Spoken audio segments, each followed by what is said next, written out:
we're going out. We celebrate a Chinese New Year into another house with my boss. All like that. In Gaza, but is powerful military would win.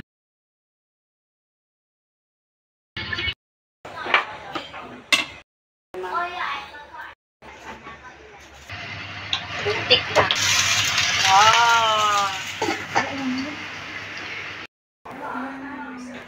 Laki ng ano.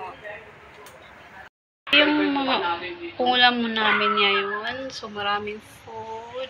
Ito siya ay eggplant na nilagay ng chili. At ito naman ay beef. Ayan. Yes, this is all of food. Ang dami naman yung gasingin. Grabe. Ayan o. Uy, ayoko ng ganyan. Yung pahiga. Ganito? Pang-grills. Yung pagkain na.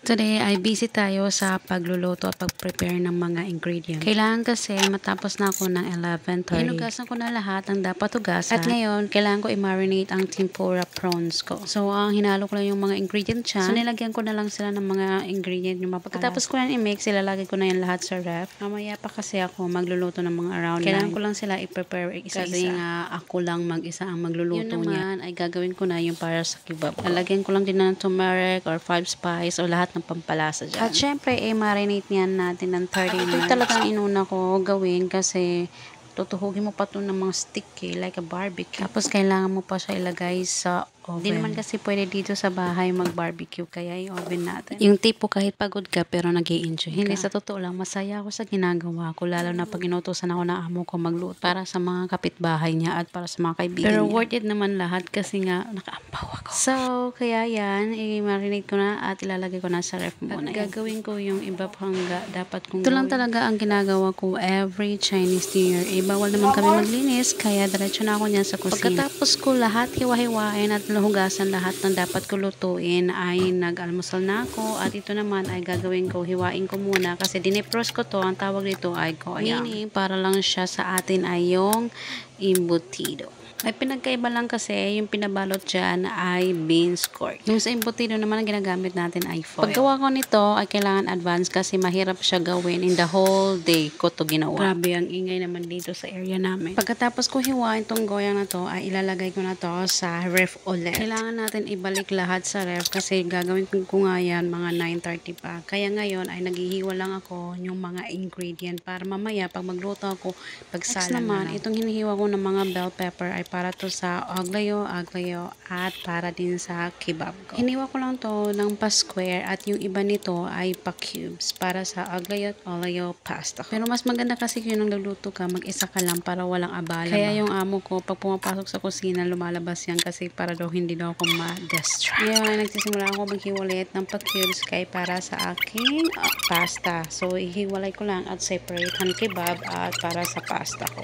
Ganun lang kadali, diba? Kailangan talaga mabilisan ang trabaho kasi nga mag-isa ka lang at walang tutulong sa'yo sa pagluluto. Pero okay lang din kasi lahat naman ng needs ko ay nandito na rin sa kusina kasi advance din kami mag-grocery that time. So, dito tayo sa aking aglayo, olayo. So, ang ingredient ko lang dyan ay yung bell pepper at carrots. Hiniwa-hiwa ko lang din yan ng maliliit na pa-cubes. At syempre, kaya gusto ko sana ilagay ng celery kasi sabi ng amo ko, huwag na lang. So, hindi na ako naglagay dyan ng celery. Ang ingredient ko na lang ay yung carrots, bell pepper, at broccoli. So, hinihiwa ko lang din siya ng maliliit-liit yung parang may green-green style siya. Na-i-vlog ko rin to at yung aglayo at alayo ay wala siyang sauce kundi olive oil lang ang gamit ko dito. So, ito lang yung mga ingredient ko kasi puro lang gulay yan. Depende na sa'yo kung anong gusto mo. Pwede rin wala.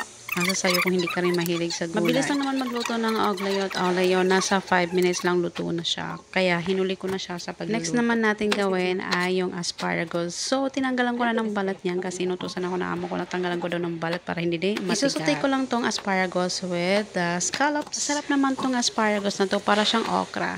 Pero mas mahal ang asparagus kaysa sa okra. Ayun na nga, hiniwa ko lang siya ng ganyang kahaba para mabilis siya kainin. At iboboil ko lang to, lagyan ng olive oil and then salt para siya may lasa. Para mabilis lang siya lutuin. Paglutuin ko na yung scallops. So next natin ay tatrabahuin na natin yung ating kebab. So tuhog-tuhogin lang natin yan lahat. Kasama yung bell pepper at yung tomato, yung cherry tomato. Pagkatapos ko lahat niyan tuhogin ay lalagay ko lang yan sa oven para i-grill.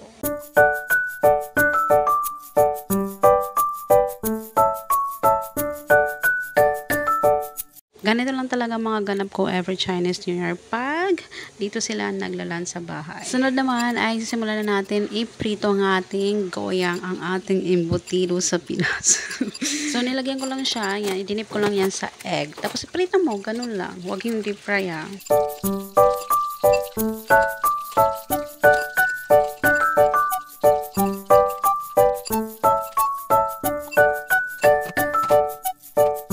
At syempre, nagpainit na ako ng oil at sisimulan ko na rin magluluto ng tempura ko. So, look at that. Diba? Ang ganda ng tempura. Hindi ko na pinakita sa inyo kung paano ko ini-dip sa flour yan. Kasi wala talaga akong time para mag-video. Nilive ko lang to sa aking YouTube channel.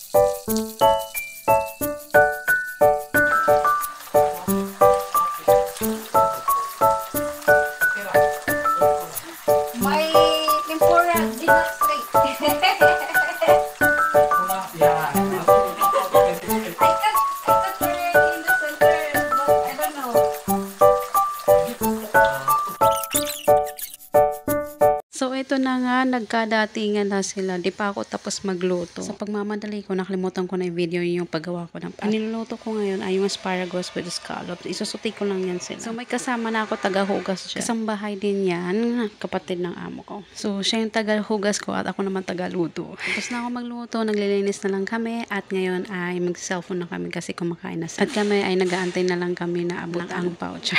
Tapos na pala habang nagluluto ko. Ito lang yung ganap namin ng February 10, 2024. What's up? Ito yung mga ganap ko ng February 11. Pupunta kami ngayon sa kapatid niya, doon kami maglalan. So, bawal ang video o pictures doon. Kaya hanggang dito na lang nagtatapos ang aking video. Kaya bye!